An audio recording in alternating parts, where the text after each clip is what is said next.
ഏട്ടനെയും ഞങ്ങളെയൊക്കെ വേദനിപ്പിച്ചിട്ട് ഇത് വേണോ മോളെ? മോളൊന്ന് ആലോചിച്ച് നോക്ക. എനിക്ക് ഏട്ടൻ ഇതിനെന്നെ കൊല്ലുവാണെ കൊന്നോട്ടെ, ഞാൻ ചത്തോളാം. മെല്ലെ പറയേ, ഇതൊന്നും ഏട്ടനോട് പറയാൻ നിക്കണ്ട. ഭ്രാന്ത് കയറി നിൽക്കുക.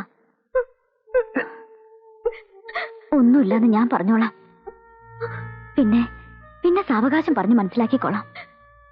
ഇപ്പൊ എന്തെങ്കിലും ചോദിച്ചാ കുട്ടിക്ക് അങ്ങനെ ഒന്നുമില്ലാന്ന് പറഞ്ഞാ മതി. ശശിനെ ഒരുപാട് തല്ലിയോ എടുത്തി?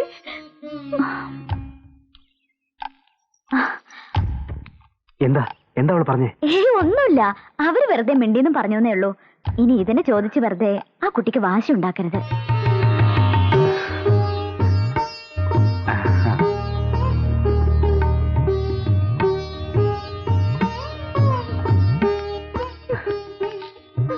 എന്റെ കുട്ടിയെ നേരത്തെ ഏട്ടനോട് പറഞ്ഞാ പോരായിരുന്നോ? നുണയും കൊതിയും പറഞ്ഞു നടക്കുന്ന നായിന്റെ മോനൊന്നും പെങ്കൊച്ചൊന്ന് കുടി വളരുന്നതിന്റെ ബേജാററിയില്ല. പടക്കത്തിന് തീ കൊടുത്തിട്ട് മടി വെച്ച് നടക്കുന്ന പോലെയല്ലേ എപ്പോഴാ പൊട്ടണമെന്നറിയില്ല. എനിക്കറിയാം എന്റെ കുട്ടി അങ്ങനെ ഏട്ടന് ദണ്ണം കൊള്ളിച്ചിട്ടൊന്നും ചെയ്യില്ല എന്ന്. മോളെ,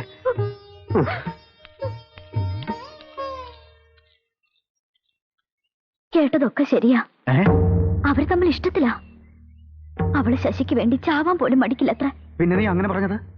ഇപ്പൊ ഇതറിയാണെങ്കിൽ പരമേട്ടൻ ആ ആശാരിച്ചക്കനെ കാണിച്ചതിനപ്പുറവും കാണിക്കാൻ മടിക്കില്ല. എപ്പോഴായാലും അവൻ അറിയില്ലേ? ഇപ്പൊ പറയണ്ടെന്നാ ഞാൻ അവളോട് പറഞ്ഞിരിക്കുന്നത്.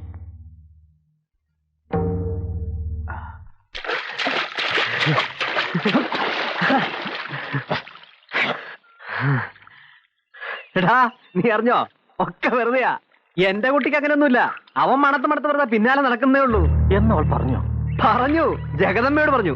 അപ്പോഴത്തെ മൂച്ചിന് ഞാൻ ചോദിച്ച ഇടങ്ങേറാമെന്ന് പറഞ്ഞ് അമ്മാമ്മ എന്നെ കൊണ്ട് ചോദിപ്പിച്ചില്ല. അവന്റെ മനസ്സിൽ അങ്ങനെ പൂതി കാണും. പക്ഷെ എന്റെ കുട്ടി എനിക്ക് കിട്ടില്ല. ആ ചെക്കനെ കാലത്ത് ഞാൻ ആശുപത്രിയിൽ പോയി കണ്ടു. അവനും മറക്കാനും ഒഴിയാനും ഒന്നും തയ്യാറല്ല. പഴയ കാലമൊന്നുമല്ല. ഞാൻ ആലോചിച്ചിട്ട് അവർക്ക് രണ്ടുപേർക്കും അത്രയ്ക്ക് ഇഷ്ടമാണെങ്കിൽ നമ്മളായിട്ട് എന്തിനാ എതിര് പറയാൻ പോണത്? അവൻ ദേവാംശമുള്ളവനാ. ജാതിയിലവൻ മൂശാരി അല്ലെങ്കിലും വിശ്വകർമ്മ തന്നെയല്ലേ. ആലയെ നിർത്തി പണി പഠിപ്പിക്കണം. കണ്ണാടിക്കൂട്ട് പഠിക്കാൻ അവനെ ആ ദൈവം നിശ്ചയിച്ചിരിക്കുന്നത്. കോങ്ങാട്ട് മുത്തപ്പന്റെ മോഹം അതാണെങ്കിൽ അങ്ങനെ ആട്ടെ.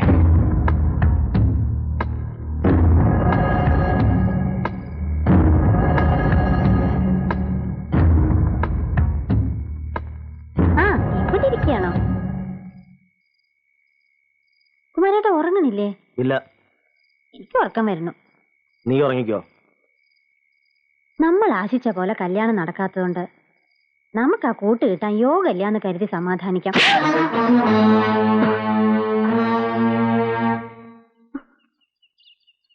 കുമാരേട്ടന് നിന്നോടുള്ള സ്നേഹം കൊണ്ട് പറയാ.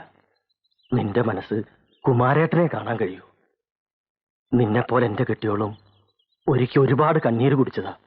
അതുകൊണ്ട് പറയാ മോളെ, ആശുപത്രിയിൽ നിന്ന് വന്ന് നിന്നെ കാണാൻ നിന്നാ അവര് ശശിനെ കൊല്ലും. ഞാൻ കേട്ടതാ.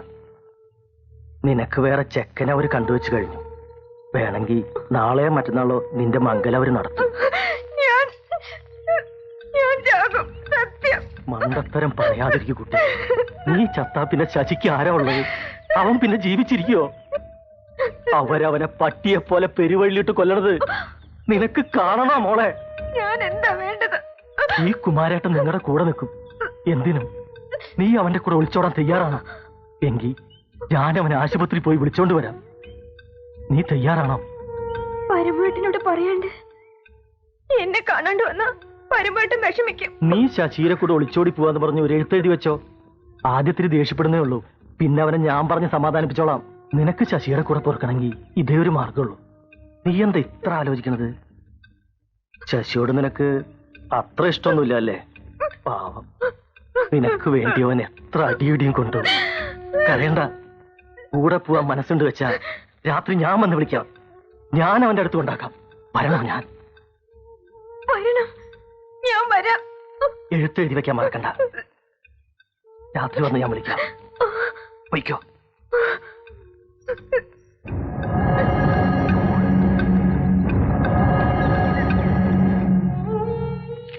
എന്റെ പരമേട്ടന് എന്നോട് ക്ഷമിക്കണം. ഞാൻ ഈ ചെയ്യുന്നത് തെറ്റാണെന്ന് എനിക്കറിയാം. പക്ഷെ ഞാൻ ശശി ഒരുപാട് സ്നേഹിച്ചു പോയി. എന്നെ ശപിക്കരുത്.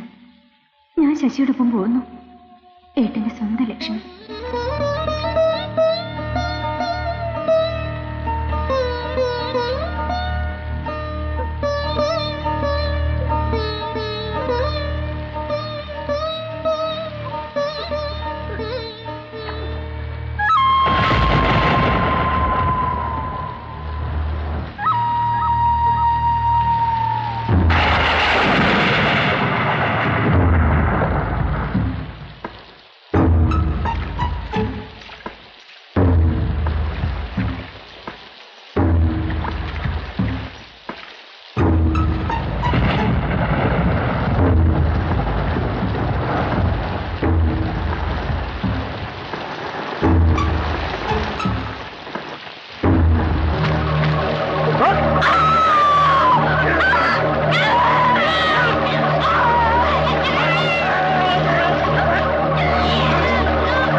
കുമാര,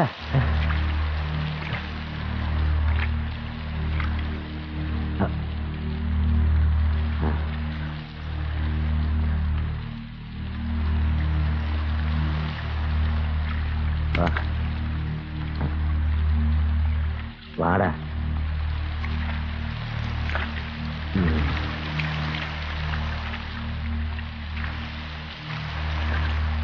എന്റെ കൈ കൊണ്ട് ചാകാനാ ഓടെ വിധി.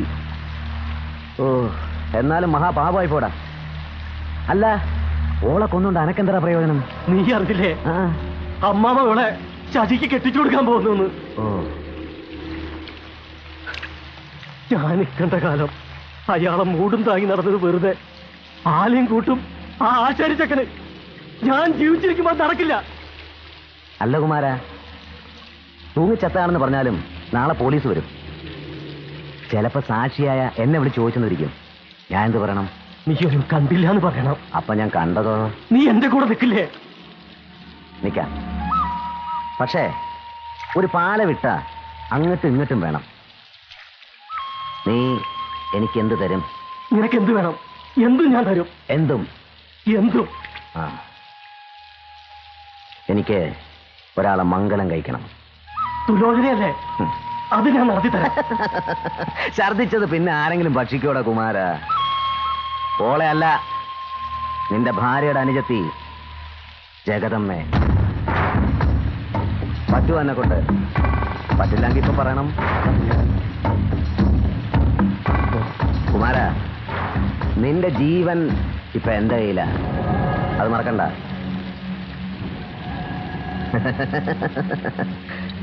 നീ എന്തിനാ ബേജാറാകുന്നത്?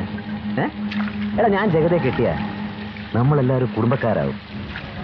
അപ്പൊ പിന്നെ എങ്ങനെയാടാ നിന്നെ എനിക്ക് കൊലമരത്തി കയറ്റാൻ മനസ്സ് വരിക? എല്ലാവർക്കും കൂടെ വിഷം വാങ്ങി തിന്നങ്ങൾ ചാവാം. മനുഷ്യന്മാരുടെ മുഖത്തെങ്ങനെ നോക്കും? കെട്ടിയവളെ ഇട്ടിട്ട് കണ്ടവളുടെ കൂടെ പോയ തന്തയുടെ സന്തതിയല്ലേ? ആ ഗുണം കാണിക്കാതിരിക്കുമോ? ചതിച്ചു. നമ്മുടെ ലക്ഷ്മി ലക്ഷ്മി തൂങ്ങി മരിച്ചു.